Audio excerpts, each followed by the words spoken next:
I have a first off, the white label Lightning record. I bet I can count on one hand, of course, some friends who own that. Yeah. Oh, Yeah. wow. Here in Texas. Dave is not one of them. I'm not one of them. He's one of my friends, but he's not that's one amazing that he's managed to get hold of a copy, because it is rare. Yeah. Definitely, yeah. I've got one copy, I think. That's all I've got. Yeah. I also wanted to ask, and this is kind of, I don't know, it might be coming out of nowhere, but I don't think there's any proper time to just ask you a question. So I'm just going to ask it. Did you ever meet back then, pre-1980, did you ever meet a young kid from Denmark named Lars Ulrich? Not no.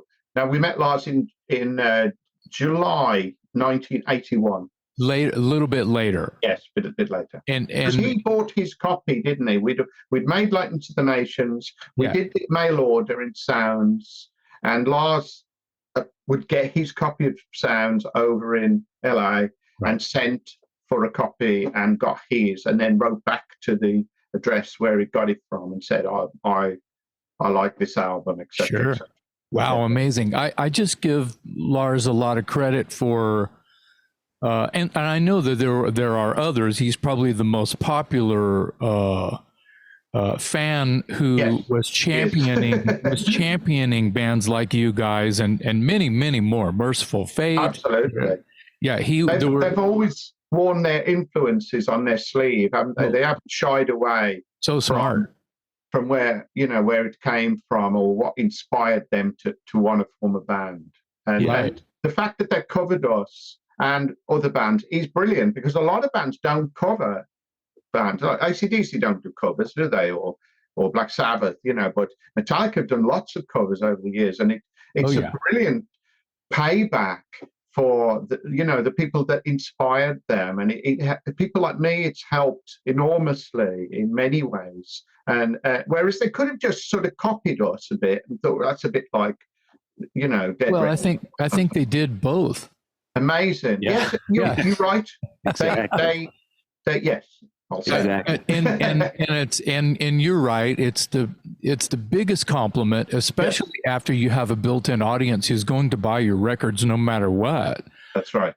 Because I don't own I'm a giant Metallica fan, which means I'm a fan of Diamond Head. But at the same time, to move on, they covered you guys and everybody else after they had this, big footprint. So of course it helped all of those bands automatically, whether it be monetarily or someone was like, well, wow, who is this? I really like this arrangement. Who the hell is this? And they go off to the record store, and that, you win your fans one at a time anyway. I've always felt that way. If you hear something that you like, go buy the record. Don't just look for something that resembles it. I guess there's once again, doesn't really seem random while we're talking about this, but I guess my question is, how do you feel? What's your perspective now, or even back then, maybe when you heard word of Lars's new band Metallica's first gig at the Whiskey, opening for Saxon, playing 2 original songs and 6 Diamond Head songs? Yeah. Well, I only found out about that years later, of course. Okay. But fascinating. Very. That how they've gone. I've followed their career, of course, since '84. Yeah. And I've absolutely blown away by what they've achieved. Everybody is really, that they started with such a humble beginning, such a garage band, basically, sort of uncommercial garage band, and go to the very, very top to become the biggest heavy metal band of all time. It's an unbelievable journey. One that even they probably, can't believe has happened. It's monolithic. It's what I wanted to do. Obviously they did what I wanted to do, and me and a million others, but Yeah. they actually did it. And I've always got incredible respect because Oh, yeah. I know how hard it is. Sure. Yes. Yeah. Yeah. Yeah. I have to say, I have to admit, the first time I ever heard a Diamond Head song was courtesy of Creeping Death. the Metallica Creeping Death picture disc. Of Yes. course, Am I Evil is on the back side of this. Of course. When was the first time you heard Metallica playing a Diamond Head song? That was it. That Creeping Death 12-inch single. Yeah, And it had Blitzkrieg on as well, didn't it? correct. Mhm. And so that's it. So Lars sent us a copy. I mean, they were on Music for Nations in Europe. And he must have got, I think it was Martin Hooker, to send me and Sean a copy. And we listened to it. And we were very flattered because, of course, they were the first band ever to cover a Diamond Head song.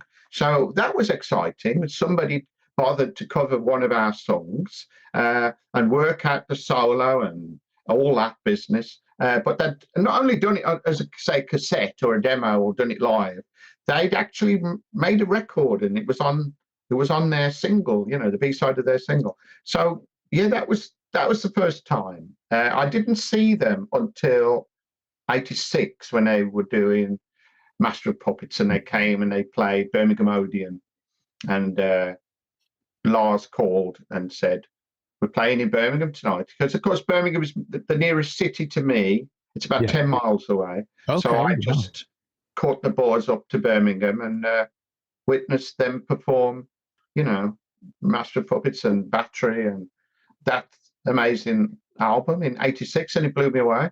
Yeah. And he said, "Come up and do Am I Evil with us?" Amazing. I was waiting. I was waiting for you to say that part. Yeah, brilliant. I hadn't took a guitar or anything, but they just said, "Well, we could, use one of James's Flying V's or something." Yeah. And we did Am I Evil? And then at some point it morphed into Damage Incorporated. And so I run off the stage at that point. I don't know how to play that one. Oh, that's hilarious. You were probably like, "Oh, well, time for me to go." Yeah. Bye. Yeah. Oh, wow. That's so excellent. I'm sure you were just. And of course, that was Cliff Burton. So I got to see Cliff.